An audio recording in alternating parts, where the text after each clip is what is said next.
चलो तो शुरू करें। Marxist criticism.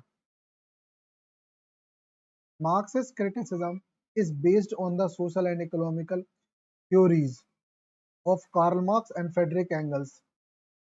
दो व्यक्ति थे, एक थे कार्ल मार्क्स और एक थे फ्रेडरिक एंगल। इन दोनों ने एक प्रकार की थ्योरी चलाई जिसको कि जिस थ्योरी को इनने चलाया तो वो इनके ही नाम से फेमस हो गई। किनके नाम से? मार्क्स के नाम से। चलिए आइए थोड़ा सा हम पता करें कि कार्ल मार्क्स कौन थे और फ्रेडरिक एंगल कौन थे। तो फ्रांस हाँ जर्मनी में एक गरीब परिवार में पैदा हुए व्यक्ति थे कार्ल मार्क्स, और एक रईस परिवार में पैदा हुए थे फ्रेडरिक एंगल। ये दोनों अलग अलग लोग थे, लेकिन दोनों ने पढ़ाई लगभग उनकी साथ हुई, तो समान मानसिकता के चलते दोनों एक मिल गए और फिर इनने अपना बहुत सारा पॉलिटिकल करियर साथ में बिताया। नहीं, जर्मनी।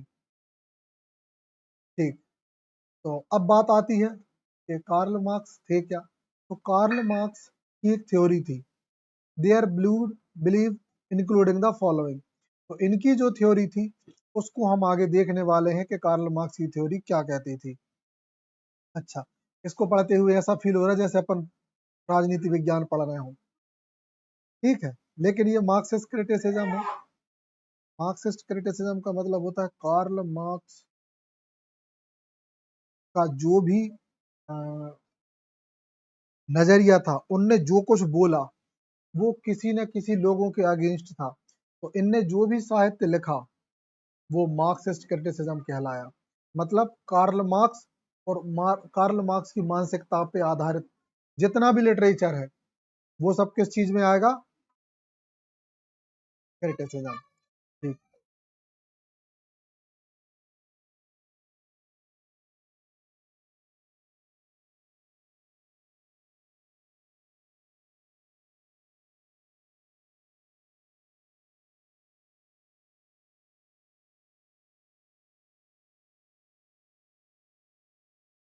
तो अब यहाँ पे कार्ल मार्क्स की कुछ थ्योरीज हमारे सामने दी गई, जिसमें से सबसे पहला पॉइंट और खास पॉइंट था value is based on labour.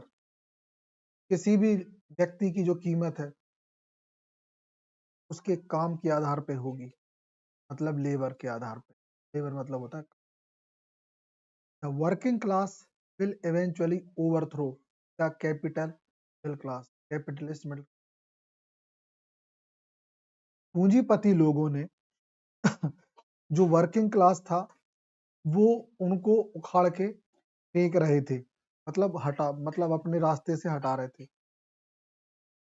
In the mean time, और इसी समय the middle class exploit the working class. जो मिडिल क्लास था वो किसका एक्सप्लॉइट कर रहा था? वर्किंग क्लास का, सारे लेबर्स का।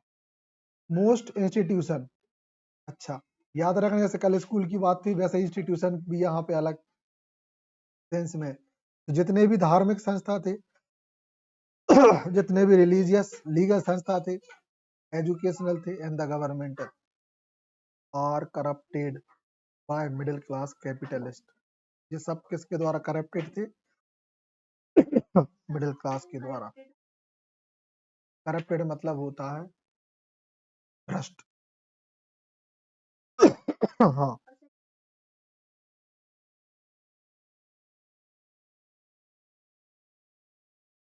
अत्याचार, शोषण, sorry.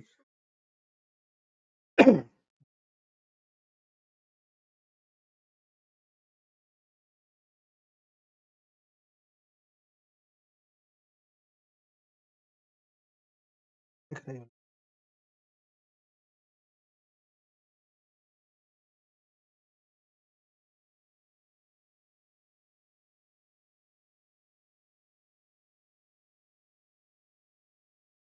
Marxist critics apply these economics and the social theories to literature। Marxist critic ने क्या किया, मतलब इकोनॉमिक्स और ये सोशल थ्योरीज किस पे अप्लाई की? लिटरेचर पे। अब समझ में आ रहा है मतलब जो मार्क्स को सपोर्ट करते थे, बाय एनालाइजिंग, और इन्हें किस बात से एनालाइज किया, किन किन पॉइंट से अपने लिटरेचर को एनालाइज किया। तो पहला आइडियोलॉजी, ये एक आइडियोलॉजीज रखते थे जो सपोर्ट करती थी the elite and the place the working class at disadvantage. मतलब ये उस आइडियोलॉजी को सपोर्ट करते थे जो ये बोलती थी कि एलाइट वर्क जो है उसकी वजह से, मतलब जो वर्किंग क्लास है, ये इस बात को सपोर्ट करते थे कि वर्किंग क्लास के लिए डिसएडवांटेज था ये दोनों, मतलब ये ग्रुप। ठीक, क्लास कॉन्फ्लिक्ट, वर्ग संघर्ष, कॉन्फ्लिक्ट मतलब होता है संघर्ष। अब याद आया, 10th याद आ गई हमें, पढ़ाया है हमने ये रेवाश्री में। ठीक है, अब मार्क्सिस्ट स्ट्रांगली इन्फ्लुएंस्ड सेक्शन, मतलब मार्क्सिस्ट लोग थे वो स्ट्रांगली किस चीज से प्रभावित थे, पर्टिकुलरली अमेरिकन फिक्शन, अमेरिका के फिक्शन से, इन द 1930। कब का, 1930 का, 1930 का 1930 का जो लिटरेचर था उसमें हमको तुम्हें कुछ वर्क बताते हैं है ना, तो जो जो हमें याद आ पा रहे हैं। तो सबसे पहला एक है जॉन स्टाइनबेक का,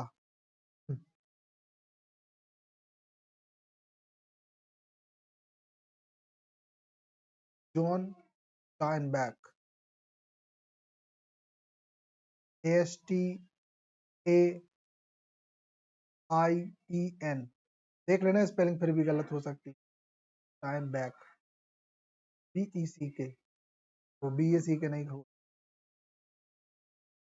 एक ही साथ था वो, बड़ी गलत अजीब सी स्पेलिंग, खुद देख ले चलो।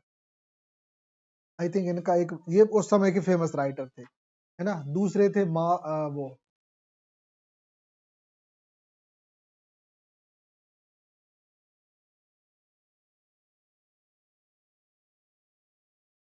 मार्क ट्वेन, हाँ मार्क ट्वेन, हाँ हाँ, एडवेंचर ऑफ हकलबरी फिन, ठीक हाँ। और एक और थे Arthur Miller, the death of a salesman, famous, हमारा मोस्ट फेवरेट, क्योंकि जिस तरीके से उस डेथ होती है ना उसकी, ऐसा लगता है कि अपन लोग क्यों जी रहे हैं, कम से कम जीवन को अच्छे से तो, मतलब एक वर्किंग क्लास एक व्यक्ति कर करके मर जाता है और उसकी मौत ना बड़ी ही वो होती है कि सारा जिंदगी भर गोलू का बैल बना, इससे अच्छा तो जिंदगी को जी लिया होता, तो उससे समझ में आता।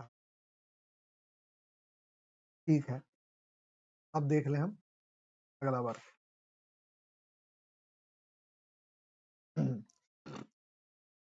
ये हो गया, ठीक है, इतना ही हमारे लिए जानना जरूरी है। अब हालांकि थोड़ा सा और हम तुम्हें बता दे रहे हैं कि जो मार्क्सिस्ट क्रिटिसिज्म था वो बेसिकली और क्या क्या था। तो मार्क्सिस्ट क्रिटिसिज्म में, मार्क्सिस्ट क्रिटिसिज्म के लिए सबसे इंपॉर्टेंट अगर हम किसी चीज को माने तो वो है कार्ल मार्क्स का लिखा हुआ एक वर्क जिसका कि नाम था दास कैपिटल। उस उस दास कैपिटल जो वर्क है ना, उस वर्क में इनने समाज को ये बताया कि कैसे एलाइट लोग गरीबों का शोषण करते हैं, वर्किंग क्लास का, पहली बात। दूसरी बात, कार्ल मार्क्स एक बात बोलते थे कि प्रकृति ने जितने भी संसाधन दिए हैं उन पे सभी का बराबर हक है। क्या बोलते थे, प्रकृति में दिए गए सारे संसाधनों पे हर एक का बराबर हक है, तो सरकार कौन होती है उन पे पाबंदी लगाने वाली, या कुछ लोग क्यों कैसे उनको अपने कब्जे में ले सकते हैं। किसी को क्या हक है उसको बाउंड करके रखने का, ऐसा मानना था। वो मानते थे कि सबको जमीन बराबर बंटनी चाहिए। कार्ल मार्क्स, अगर हर व्यक्ति इस धरती पे पैदा हुआ है, हर एक का बराबर जमीन रखने का अधिकार। अपन जैसे लोगों के लिए तो कार्ल मार्क्स भगवान होता, अगर आज जिंदा होता। ठीक है, तो इसने ये जो भी थ्योरी दी, इस थ्योरी को बोला गया कम्युनिज्म, समाजवाद। क्या बोला गया? कम्युनिज्म, समाजवाद।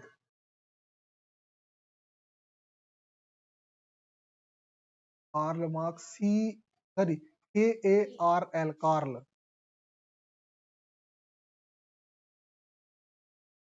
MARX, ये है Karl.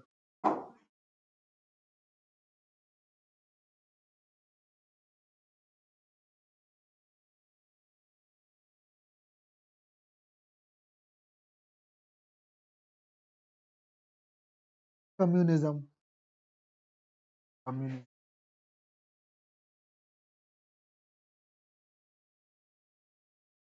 ISM, commune, ISM, communism, communism.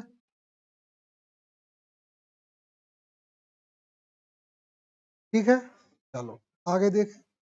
अच्छा, और क्या बता रहे थे? समाजवाद, कम्युनिज्म। अच्छा, इनकी थ्योरी को मानने वाले देश कौन कौन से थे, ये भी अपन को पता होना चाहिए, क्योंकि वही ये लिटरेचर पनपा होगा। तो सबसे पहले रसिया,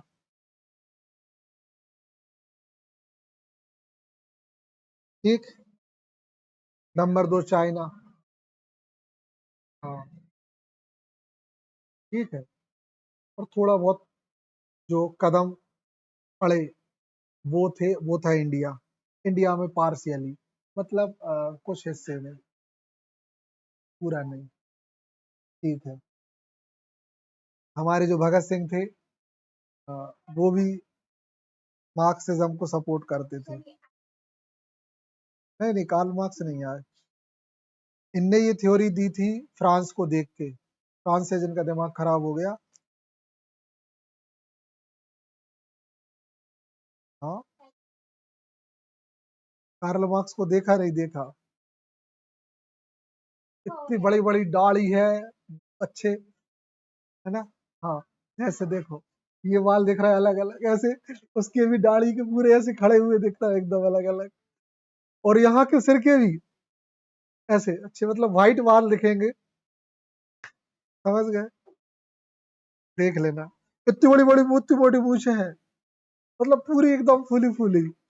हाँ, लेकिन है वो जर्मनी का। हाँ, तो बड़ा, हाँ, मतलब ये बात है। चलो, ठीक है, चलो। और क्या था? हाँ,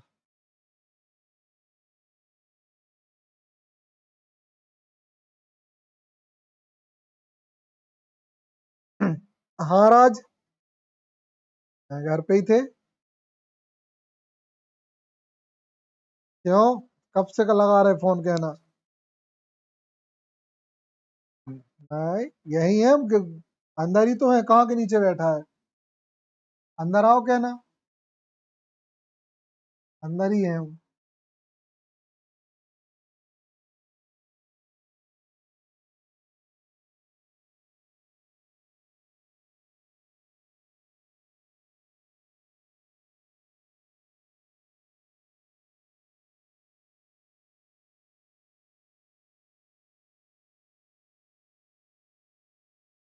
कार्ल मार्क्स की, अब देखो मार्क्स कितना बड़ा है। तो कार्ल मार्क्स और फेडरिक एंगल दोनों यूनिवर्सिटी में मिले थे, फिर बाद में दोनों ने साथ में बहुत कुछ लिखा, और फिर इनने जो लिखा ना, तो पूरी दुनिया ने इनको जाना। हालांकि ये लोग मिले, साथ काम किया, और बाद में फिर बिछड़ गए, क्योंकि दोनों ही खतरनाक तेज बुद्धि के थे। तो जब तक इनकी चिंगारियां मैच करी, ठीक, जब इनकी मैचिंग हटी, शुरू हो गए। लेकिन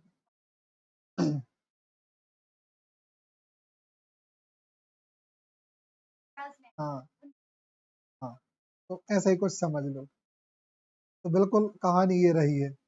बाकी कार्ल मार्क्स और फ्रेडरिक एंगल दोनों ही बिल्कुल एकदम, ये समझ लो कि पूंछ में आग लगी रहती थी जिनकी, है ना, क्रोध। तो ये था मार्क्सिज्म थोड़ा सा, है ना। और मार्क्स जितने भी वर्क लिखे गए मार्क्सिज्म को सपोर्ट में, वो सभी मार्क्सिस्ट क्रिटिसिज्म कहलाए। ठीक, चलो अब अपन बढ़िए आगे। New historicism. मार्क्सिज्म को लिटरेचर में ऐड करने का रीजन ये है क्योंकि हर लिखी हुई बुक जिसकी आइडियोलॉजी बहुत प्रभावी हो, इफेक्टिव हो, अगर वो यूनिक है तो ऑटोमेटिकली लिटरेचर में तो आ ही गई ना, क्योंकि लिखी गई बुक तो लिटरेचर का ही हिस्सा है। और वो एक नई आइडियोलॉजी को जन्म दे रहा है। किस चीज को? अ न्यू थिंग, एक नई आइडियोलॉजी को जन्म दे रहा वो चीज। बात आ रही समझ? मतलब जब नई आइडियोलॉजी जन्म ले रही है तो वो लिटरेचर में घुस गई। ऐसे ही एक नहीं, ये हिस्टोरिसिज्म आ गया, मार्क्सिज्म हो गया, है ना। ऐसे ही बहुत सारे वो आएंगे, सब लिटरेचर में घुसे। कहने का मतलब सबका बेसिक बेसिक इंट्रोडक्शन हमारे लिटरेचर में घुसता रहेगा। ठीक, चलो, तो ये हो गया। चलो ठीक, ओके, चलो हम बता दें। तो जो मार्क्सिज्म है वो 1930 से 1960 के बीच माना जाता है। ठीक, चलो,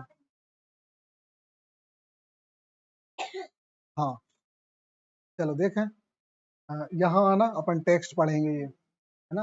टेक्स्ट को ट्रांसलेट करना, और टफ वर्ड्स आते हैं वो तुम नोट डाउन करते जाना, है ना। यही समझ लो कि अपना ये ट्रांसलेशन भी चल रहा है।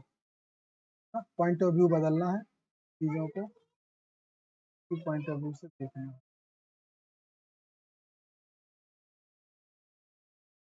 चलो, तो ये है न्यू हिस्टोरिसिज्म, है ना। तो new historicist critics view literature as a part of history. पहले ही पढ़ा था ये हमने कि नए जो हिस्टोरिसिस्ट होते हैं वो लिटरेचर को हिस्ट्री का पार्ट देखते हैं। एंड फर्दर मोर, अब देखो ये शब्द आते हैं एक्स्ट्रा, इसके अलावा भी, फर्दर मोर मतलब होता है इसके अलावा भी, as an expression of forces on history, साथ ही वो हिस्ट्री का एक फोर्स मानते हैं इस टर्म को, या इस साहित्य को, इस लिटरेचर को।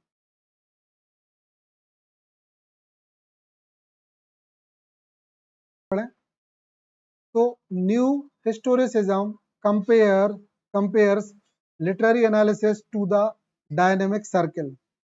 मतलब हमारे न्यू हिस्टोरिसिज्म को कंपेयर किया जाता है किस चीज से? उसके डायनेमिक सर्किल से। और वो चीजें हैं क्या उस डायनेमिक सर्कल में? तो वो है द वर्क टेल अस। कौन से वर्क हमसे कहते हैं? Something about the surrounding ideology. वो हमसे आइडियोलॉजी के बारे में बात करते हैं। कहाँ की आइडियोलॉजी? सराउंडिंग की। कौन से सराउंडिंग की? हिस्ट्री के। अब हिस्ट्री में क्या क्या था? सबसे पहले slavery, famous issue the rights of women. Number 2, सबसे ज्यादा ये समझ लो कि क्या कहेंगे इनको, फेमस इशू थे, फेमस या मोस्ट वांटेड इशू समझ लो। इतिहास में, हिस्ट्री में यही सबसे ज्यादा दो चीजें रही। स्लेवरी बहुत खतरनाक थी, और वुमेन्स के पास राइट्स का ना होना। ठीक, हालांकि इतिहास में इन चीजों का एक्सप्लॉइटेशन हो गया है अब, इस काल में होने लगा है, लेकिन पहले बहुत गलत हो गया। चलो, और अब next one, study of ideology tells us. किसी भी आइडियोलॉजी का अध्ययन हमसे कहता है समथिंग अबाउट द वर्क, उस वर्क के बारे में बताता है। किस वर्क के बारे में? उस बुक के बारे में, उस बुक के बारे में जिसमें इस आइडियोलॉजी के बारे में लिखा है। ठीक, ओके, देन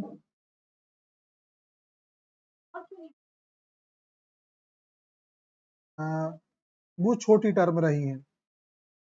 हाँ, उनने बड़ी चीजों के बारे में डिस्कस किया। उनका जो उद्देश्य है ना वो बड़ी चीजों को लेके है, ज्यादा डिटेल में नहीं गए ना। चलो देखें,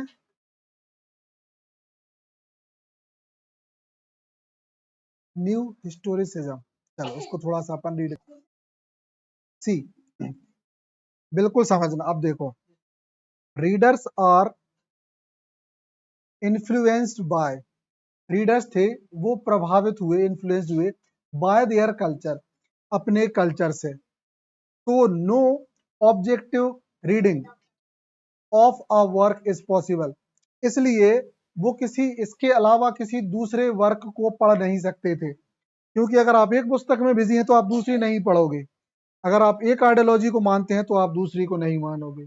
अगर आप श्री राम को मानते हैं तो हमें नहीं लगता कि आप रावण को मानोगे। सही है? आप राम की पूजा कर रहे हो तो क्या आप रावण की पूजा करोगे? This is not possible. लेकिन जो रावण की पूजा कर रहा है, क्या तुम्हें लगता है कि वो राम की पूजा करेगा? These are two different things and two different ideology, because they are influenced by their culture, क्योंकि वो किस चीज से प्रभावित हैं? अपने कल्चर से। श्रीलंका में आप जाओगे तो आपको वहां का जो कल्चर मिलेगा वो रावण के अकॉर्डिंग मिलेगा। और आप इंडिया में यहाँ आओगे तो राम के अकॉर्डिंग मिलेगा। इवन तमिलनाडु में भी रावण की आई थिंक 60% एरिया में रावण की ही पूजा होती है ना? तो reason culture. Then next one, critics should consider, critics ये मानते हैं how their own culture affect their interpretation of the historical influence on the work. वो कहते हैं कि कैसे उनका कल्चर अफेक्ट्स, प्रभावित हो रहा है इंटरप्रिटेशन से, व्याख्या से, ऑफ द हिस्टोरिकल इन्फ्लुएंस, मतलब ऐतिहासिक प्रभावों से, on their on a work, उस वर्क की वजह से। ऐसे समझो कि मान लो हम शुरू से झिंगा लाला हू करते आ रहे, चार लोग हमारे यहाँ जहाज से आए और हमें यहाँ आके कहा, hey man, what are you doing, this is not a good things,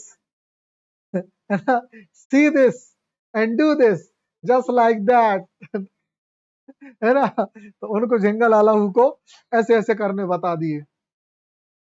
तो उन लोगों का जो ओन कल्चर था उसको किसने अफेक्ट किया? इंटरप्रिटेशन ने, क्योंकि वो लोग भी जिंगल लाला हू करके ऐसे ही नच रहे थे, उनने आके बता दिया कि ऐसे नहीं, ऐसे मतलब नचो ऐसा ही, लेकिन उसको इस वे में लो।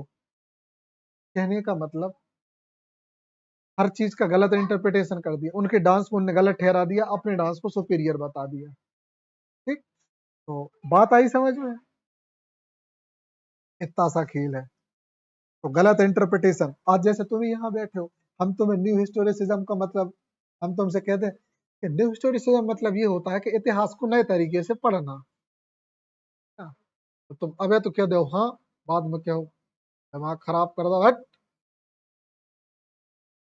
तो इंटरप्रिटेशन मायने रखता है। ठीक, चलो तो ये कहानी थी। और कितना है ये हिस्टोरिसिज्म, न्यू हिस्टोरिसिज्म। तो न्यू हिस्टोरिसिज्म को ऐसे ऐसे जोड़ के रखना कि नए तरीके से इंटरप्रेट कर देना चीजों को, बस। आगे बढ़े, एक सेकंड है ना। हाँ,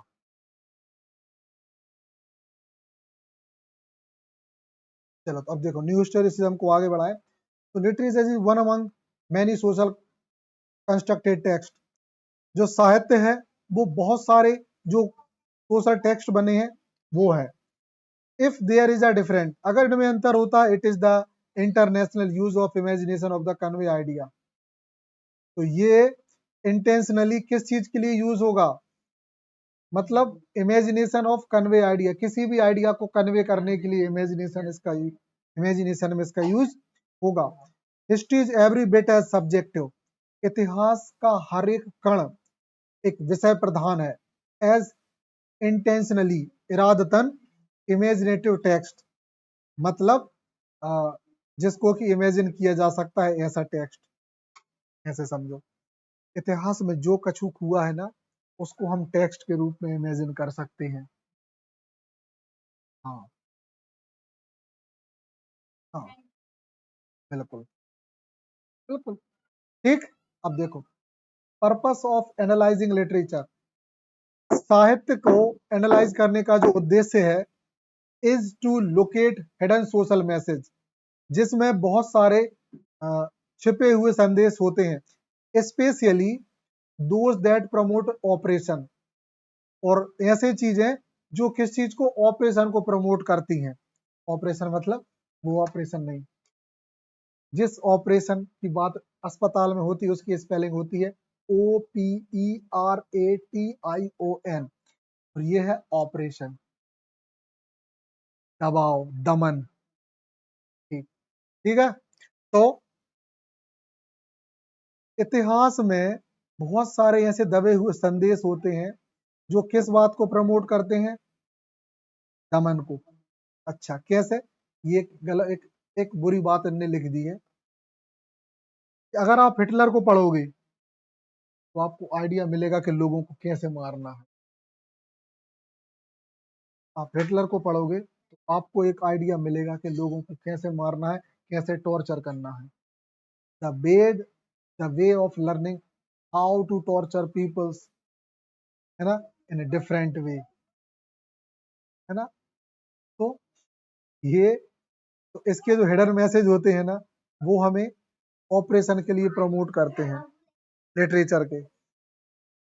लैंग्वेज दो, सोशली कंस्ट्रक्टेड, हालांकि जो भाषा है वो सामाजिक रूप से बनी हुई है, is stable enough to be useful, और ये उपयोग करने के लिए जमी हुई है। सही है। ओके।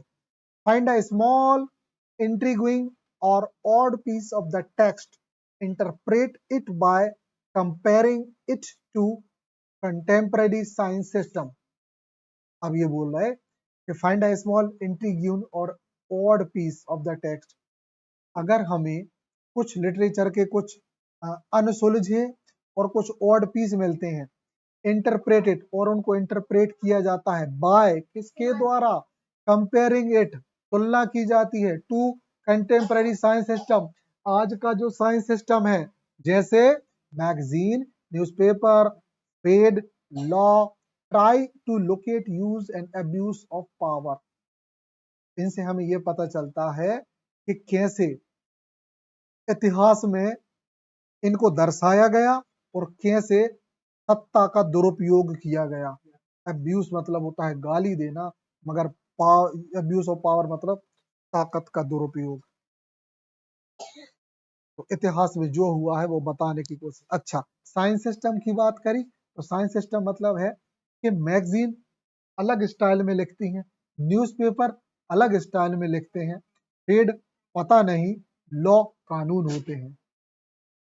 तो देख लेना फिर, ठीक है। तो ऐसे देखो लिटरेचर में बहुत सारे शब्द ऐसे आते ही हैं, लोकेट मतलब देख लो,